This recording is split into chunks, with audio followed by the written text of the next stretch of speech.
तो आज की क्लास में कोऑर्डिनेशन कंपाउंड्स में बच्चों आगे चलते हैं। जैसे कि हमने पिछली क्लास में किया था, एक कोऑर्डिनेशन एंटिटी लिख करके उसको समझा था। तो अभी ये देखिए, जैसे ये एक एंटिटी है Fe और CN6। यहाँ इस एंटिटी के ऊपर -4 चार्ज है, ठीक है। तो ये जो स्क्वायर ब्रैकेट के अंदर लिखी जाती है बच्चों, इसी को हम बोलते हैं कोऑर्डिनेशन एंटिटी। ये हमने लास्ट क्लास में डिस्कस भी किया था, ठीक है। यहाँ पर जो साइनाइड है वो क्या काम कर रहा है? लुईस बेस का। और we have also discuss this part, जो लुईस बेस होता है वो क्या काम करता है? लीजेंड का, ठीक है। ये जो साइनाइड आयन है ये 2 इलेक्ट्रॉन डोनेट करता है,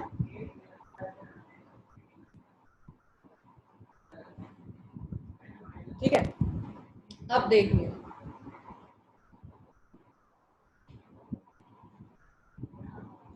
जो कोऑर्डिनेशन स्फीयर के अंदर नंबर है, ठीक है, नंबर इनसाइड कोऑर्डिनेशन स्फीयर, इनको हम क्या बोलते हैं? Coordination number. मतलब कैसे स्फीयर के, कैसे, जैसे ये Fe है, इसको साइनाइड आयन क्या करेगा? चारों ओर से कवर कर देगा, घेर लेगा, ठीक है। तो एक स्फीयर जैसा स्ट्रक्चर बना लेगा ऐसे,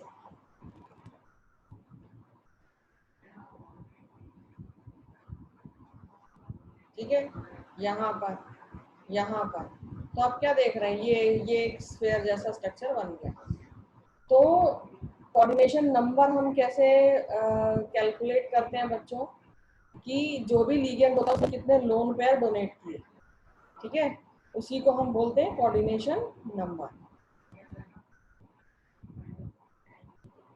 number of lone pair donated,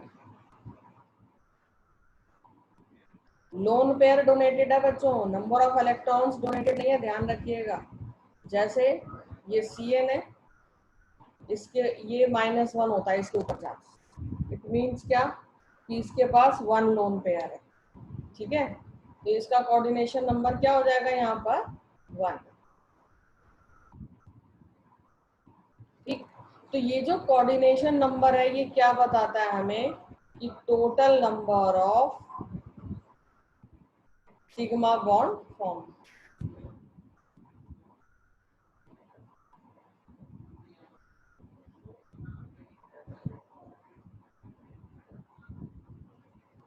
ठीक है। फिर इस एंटिटी में हमने क्या देखा? मैं यहाँ एंटिटी फिर से दोबारा से लिखती हूँ, Fe स्क्वायर ब्रैकेट्स में और ये CN6। ये जो Fe है बच्चों, इसको सेंट्रल मेटल एटम बोलते हैं, ठीक है। और ये दोनों एंटिटीज जो हैं, ये दोनों एंटिटीज किससे बनी? आपस में जुड़े हुए हैं किस, कौन से बॉन्ड से? कोऑर्डिनेशन बॉन्ड से। तो हम बोलेंगे entity inside the bracket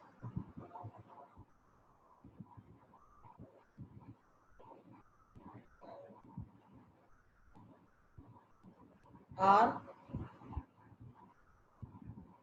made of coordination bond.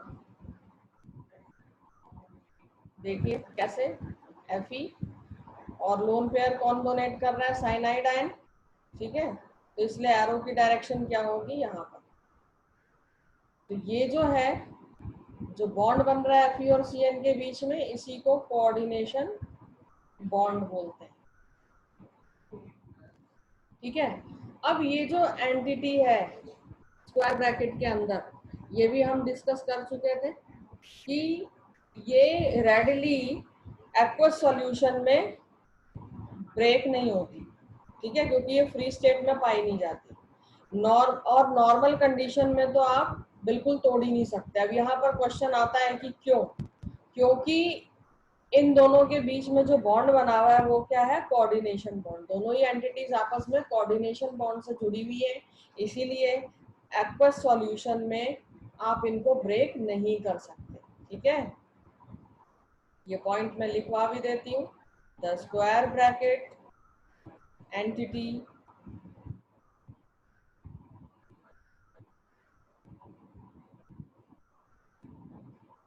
readily does not break in aqueous solution।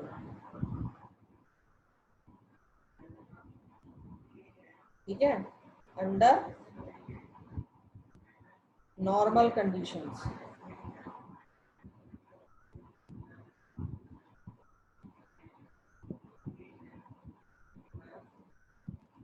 Because Fe and Cn are Fe and यहाँ पर because Fe and Cn are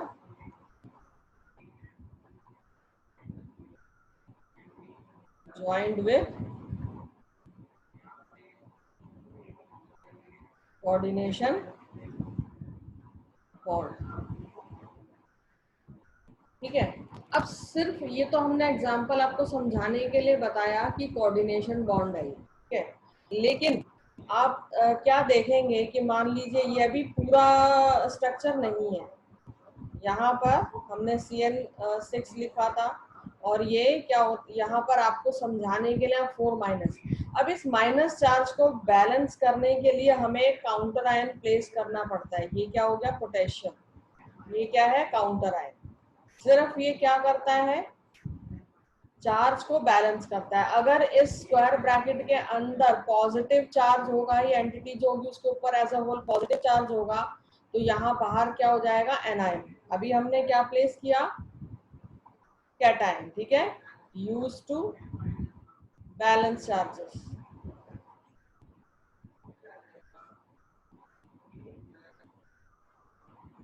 ये जो काउंटर आयन है ये एनायन भी हो सकते हैं, कैटायन भी हो सकते हैं। इस पर्टिकुलर केस में ये क्या है? कैटायन। ठीक है, अब ये देखिए, अगर मैं इसका एक्वस सॉल्यूशन बनाऊं,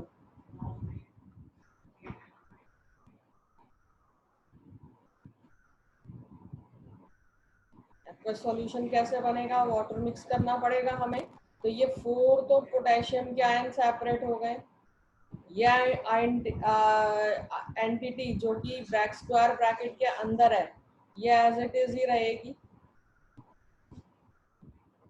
ठीक है, तो हम क्या देख रहे हैं? टोटल कितने आयंस रिलीज हो रहे हैं यहाँ पर? 5 आयंस। ठीक है, तो ये हमने क्या बोला कि अंडर नॉर्मल कंडीशन में ये जो स्क्वायर ब्रैकेट के अंदर एंटिटी है ये ब्रेक नहीं होगी। ये ब्रेक, अब क्वेश्चन ये आता है कि क्या ये किसी भी कंडीशन में ब्रेक नहीं होती? तो बच्चों ये जो एंटिटी है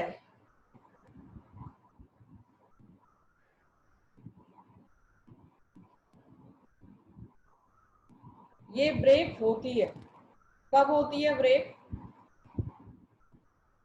जब जो सॉल्यूशन है हाईली एसिडिक हो या हाईली बेसिक हो।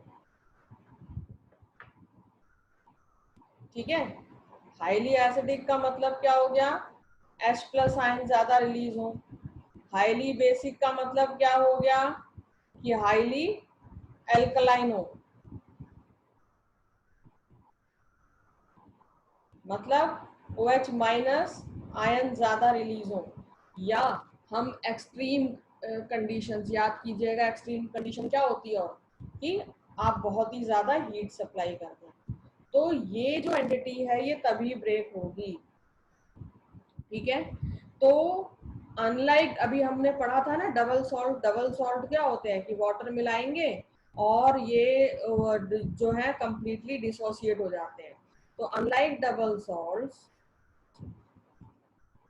द कॉम्प्लेक्स सॉल्ट, जो हमने एग्जांपल देखा ये क्या था? Complex salt.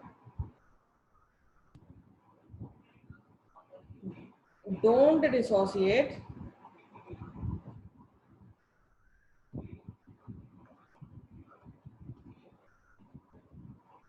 completely in water.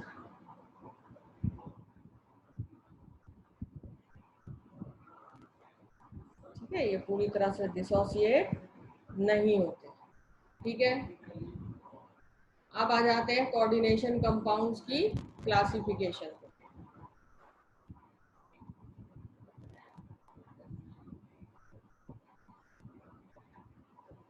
Classification of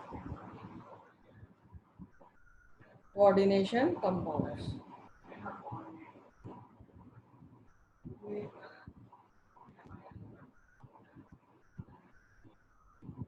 सबसे पहले बच्चों, जो फर्स्ट क्लासिफिकेशन हम करेंगे वो करेंगे on the basis of ligands.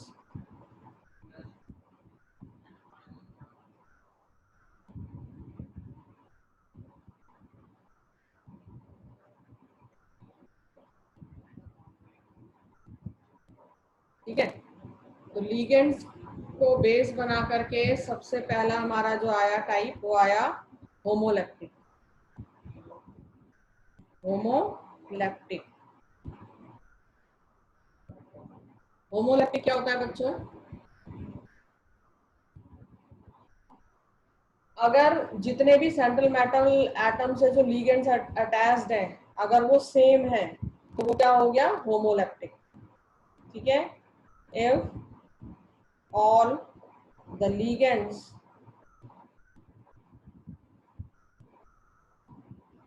attached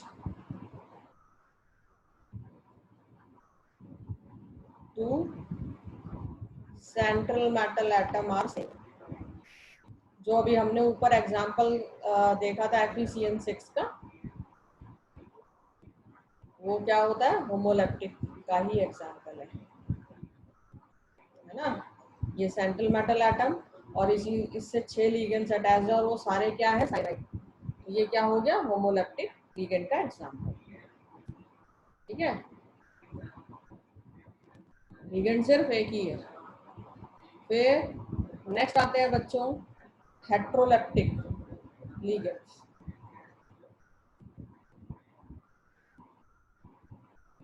heteroleptic,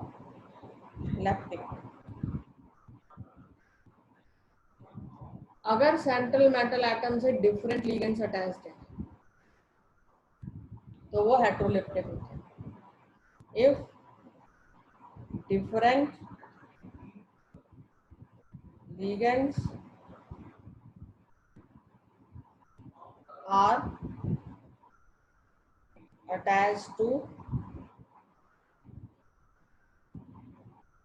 central metal atom, for example यहाँ देखिए कॉपर सेंट्रल मेटल एटम हो गया, कॉपर के साथ यहाँ पर अमाइन अटैच्ड है, क्लोरीन भी है, ब्रोमीन भी है।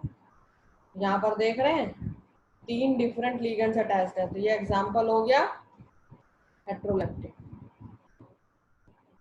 ठीक है, लिगेंड्स का नाम भी लिख लेते हैं। यहाँ पर इस एग्जांपल में कॉपर जो था वो आपका सेंट्रल मेटल एटम था और लिगेंड्स कौन कौन से थे? लिगेंड्स थे अमाइन, क्लोरीन और ब्रोमीन।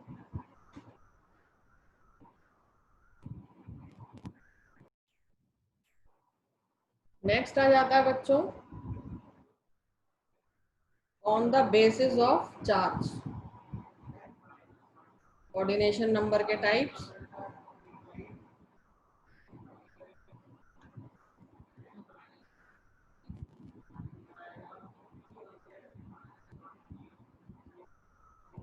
ठीक है, तो सबसे पहले पॉजिटिवली चार्ज कॉम्प्लेक्स।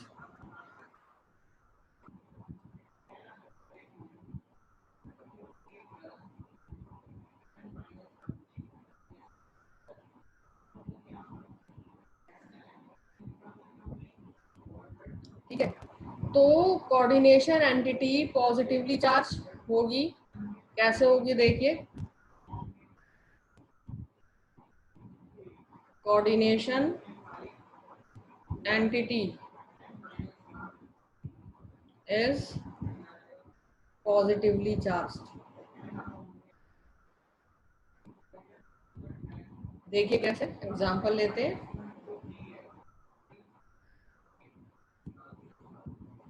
यहाँ पर ये हमारा कॉपर एक सेंट्रल मेटम लिया हमने, ये अमाइन ले लिया लीगेंड एज अ लीगेंड, इसके ऊपर +2 चार्ज और यहाँ पर SO4 2-। ठीक है, तो ये देखिए यहाँ पर ये जो एंटिटी है हमारी कोऑर्डिनेशन एंटिटी, इसके ऊपर पॉजिटिव चार्ज है, तो ये हमारा पॉजिटिवली चार्ज कॉम्प्लेक्स हो गया। एक ये जो मैंने आपको फॉर्मूला लिख के दिया है यहाँ पर, इसके बारे में छोटी सी डिस्कशन कर लेते हैं बच्चों। ये एक तरह का सॉल्ट है, ये तो आपको पता है, और कॉम्प्लेक्स सॉल्ट है। इस सॉल्ट को श्विंगर सॉल्ट बोलते हैं, श्विंगर्स सॉल्ट।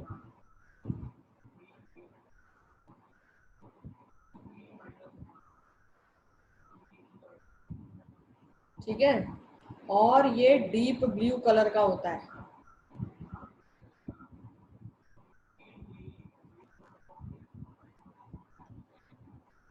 क्यों?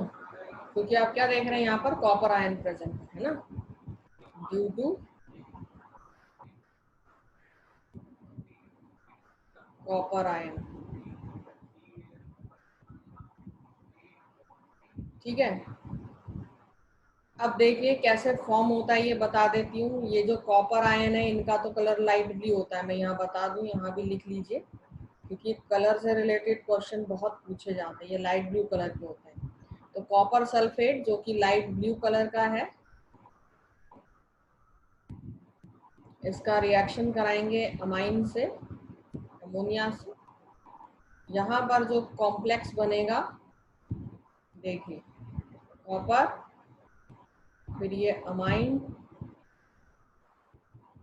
और 2+ SO4 2-।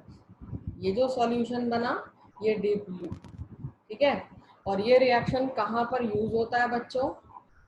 ये कॉपर आयंस को आइडेंटिफाई करना हो अगर कहीं पर, तो वहां पर ये रिएक्शन करवाया जाता है। ठीक है, this reaction is used for identification of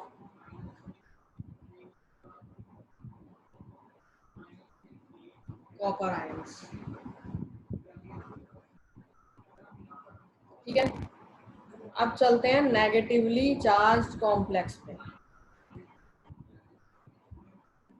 second complex है हमारे नेगेटिवली चार्ज्ड। इसका तो एग्जांपल एक हमने अभी ऊपर सबसे पहले किया ही है।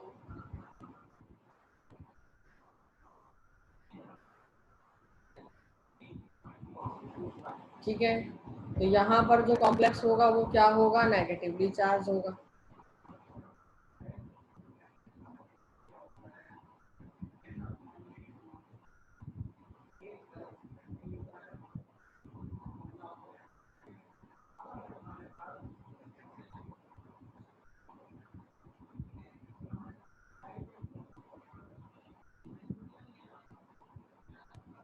ठीक है, और इसका एग्जाम्पल तो हमने ये देखा ही है, इसी को लिख लेते हैं।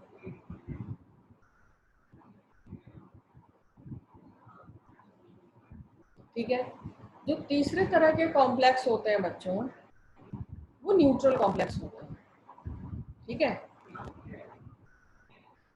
Neutral complex.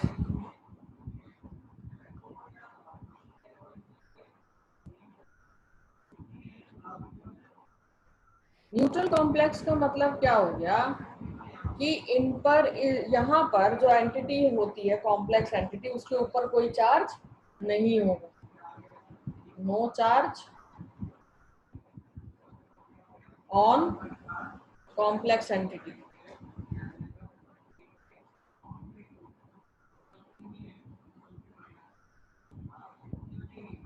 ठीक है, जैसे एग्जांपल लेते हैं,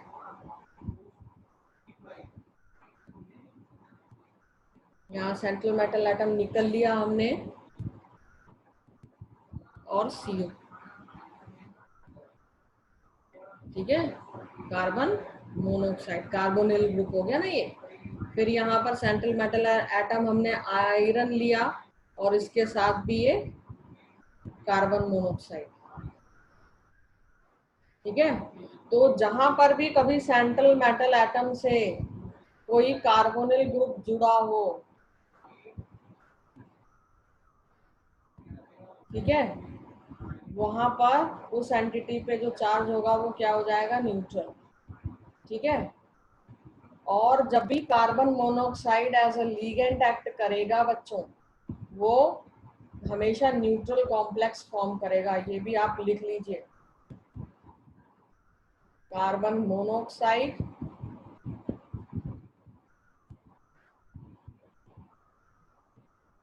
mostly act as ligand and form neutral complex।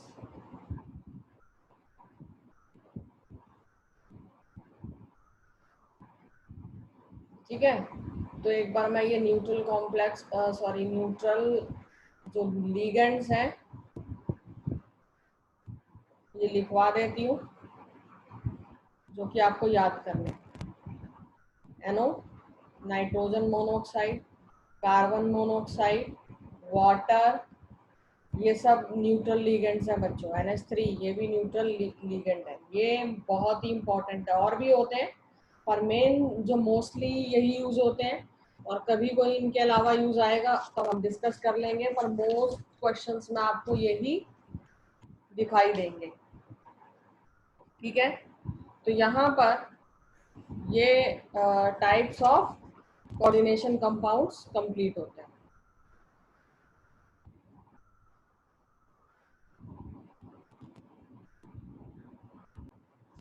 तो कोऑर्डिनेशन कंपाउंड के टाइप्स हो गए बच्चों। अब देखिए लिगेंड्स कितने टाइप के होते हैं। तो सबसे पहले नंबर 1 इज यूनिडेंटेट। ठीक है, तो वो लिगेंड जिनके पास सिर्फ एक ही डोनर होता है।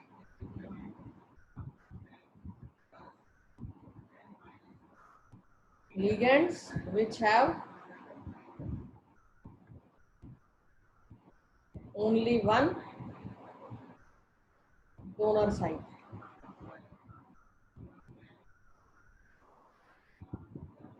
ठीक है, देखिए जैसे एग्जांपल क्लोरीन, सिर्फ एक ही क्लोरीन एटम ही होगा, उसके ऊपर ये लोन पेयर होता है, तो यही इलेक्ट्रॉन्स डोनेट करेगा, एक ही डोनर साइट होगी। ब्रोमीन, वाटर, वाटर में भी हाइड्रोजन नहीं करेगा, कौन करता है, ऑक्सीजन, है ना। जिस स्पीसीज के ऊपर, जिस एलिमेंट के ऊपर लोन पेयर होंगे बच्चों, वही डोनर साइट होगी, NH3 एक्सेट्रा। ठीक है, दूसरे जो आते हैं दूसरे टाइप के, वो क्या है, डाइडेंटेट। ये जो टाइप्स ऑफ लिगेंड्स हैं ये बहुत ही इंपॉर्टेंट है। डाइडेंटेट ये वो लिगेंड्स हैं जिनकी दो डोनर साइट्स हो।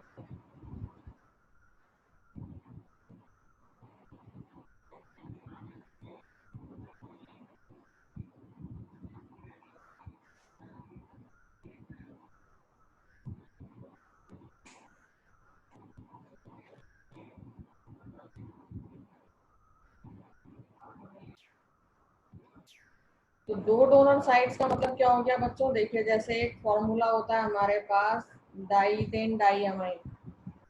ठीक है, इथेन डाइअमाइन। तो यहाँ पर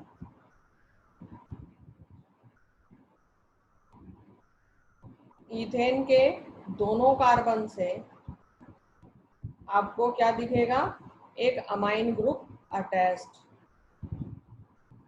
ठीक है, तो यहाँ और यहाँ पर देखिए जो मेटल होगा, मान लीजिए अब उस मेटल को इस वाले नाइट्रोजन जो अमाइन का और इस वाला, दोनों से ही क्या मिल रहे हैं, इलेक्ट्रॉन्स मिल रहे हैं, दो डोनर साइड्स हो गई, तो ये डाइडेंटेट लिगेंड हो गया। और कॉमनली यही होते हैं मेन। ठीक है, जैसे ये एग्जांपल देखिए, डाइकार्बोक्सी ग्रुप अगर कहीं अटैच्ड है तो इस ऑक्सीजन से भी मेटल को, सेंट्रल मेटल एटम को क्या मिलेंगे, इलेक्ट्रॉन्स, दो डोनर साइड्स हो गई। तो ये डाइडेंटेट लिगेंड के एग्जांपल हो गए। इसके बाद आते हैं आपके एम्बीडेंटेट।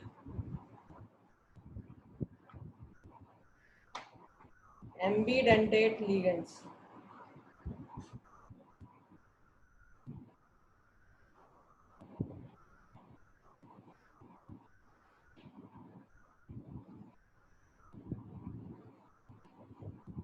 ठीक है। एम्बीडेंटेट लिगेंड्स में more than one donor site होती है,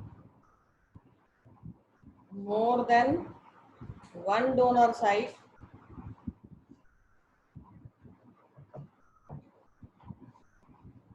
ठीक है।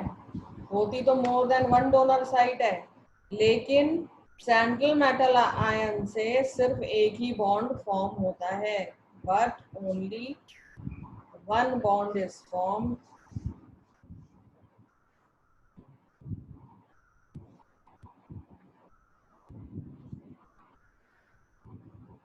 with सेंट्रल मेटल एटम, ठीक है। जैसे एग्जांपल हम ले लेते हैं नाइट्रो ग्रुप,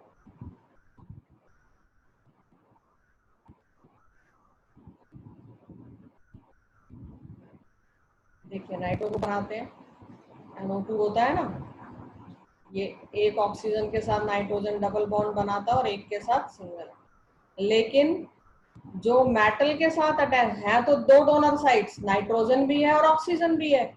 ऑक्सीजन के पास भी लोन पेयर होते हैं, नाइट्रोजन के पास भी होते हैं, लेकिन सेंट्रल मेटल एटम से सिर्फ नाइट्रोजन ही बॉन्ड बना रहा है, सिर्फ एक ही बॉन्ड फॉर्म कर रहा है, ठीक है, इस तरह से,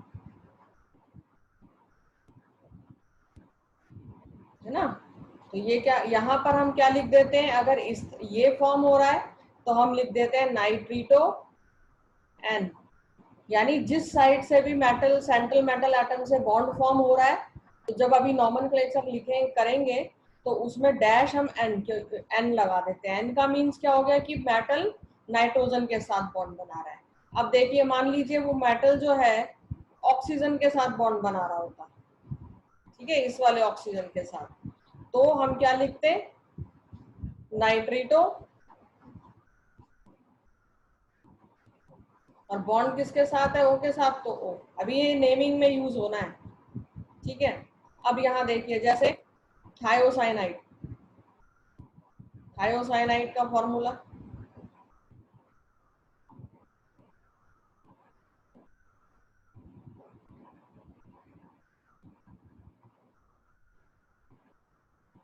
यहाँ पर देखिए ये जो सल्फर है इसके साथ भी बॉन्ड बन सकता है और नाइट्रोजन के साथ भी बन सकता है, तो दोनों ही केस हम देखते हैं। अगर यहाँ पर देखिए दो केस क्या हो गए, मेटल ने सल्फर के साथ कोऑर्डिनेशन बॉन्ड बनाया,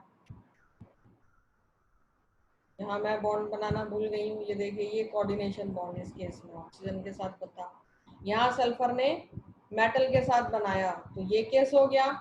या साइनाइड के साथ भी आपको पता ही है, साइनाइड भी एक बहुत ही अच्छा लीगेंड होता है, तो या इस तरह से हम दिखाते हैं, ठीक है, साइनाइड के साथ में ये मेटल बॉन्ड बना रहा है, मतलब दो डोनर साइड्स तो हैं पर बॉन्ड वो किसी एक के साथ फॉर्म करेगा, दोनों में से किसी के साथ भी फॉर्म कर सकता है, ये कंडीशंस पर डिपेंड करता है, ठीक है। तो आज की क्लास में बच्चों यही है हमारे टाइप्स ऑफ कोऑर्डिनेशन कंपाउंड्स हो गए, टाइप्स ऑफ लिगेंड्स हो गए, इनको बहुत अच्छे से देखना है क्योंकि अगली क्लास में हम कोऑर्डिनेशन कंपाउंड्स की नेमिंग पर मूव करेंगे।